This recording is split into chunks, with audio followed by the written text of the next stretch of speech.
દિલથી નાચો, કૂદો. હા, બબ્બે ફૂટ ઊંચા કૂદો. લહેર કરવાની બીજું કશું છે જ નહીં તમારે તો. બીપીએલ બાપાના પૈસે લહેર.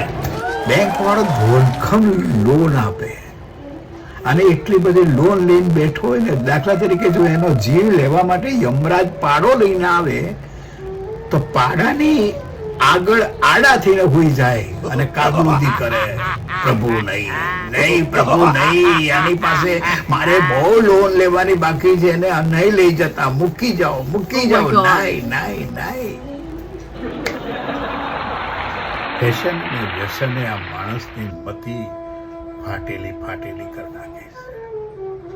માણસના પેન્ટ ફાટેલા, મગજ ફાટેલા, વાતાવરણ ફાટેલું, માહોલ ફાટેલો, બધું ફાટેલું ફાટેલું. મને હજી યાદ છે કે જ્યારે હું નાનો હતો ત્યારે પેન્ટ ફાટી જતો હતો તો રફુ કરાવીને પહેરીને નોકરીએ જતા.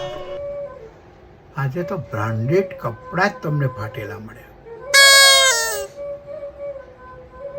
પૈસાની કોને ખોટ છે? સંસ્કારની વાત તો બાજુએ રહી ગઈ. માણસ સ્વચ્છંદી બની ગયો છે. લગ્નમાં એવું જ.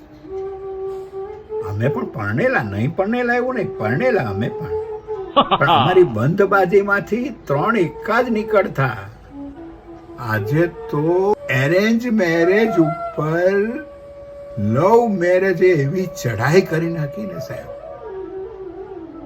સવારે નક્કી થાય, બપોરે વેવા થાય, રાતે લગ્ન થાય અને 5 દિવસ પછી હનીમૂન પર જાય. વાર્તા પૂરી, છૂટતા છે. એવો જમાનો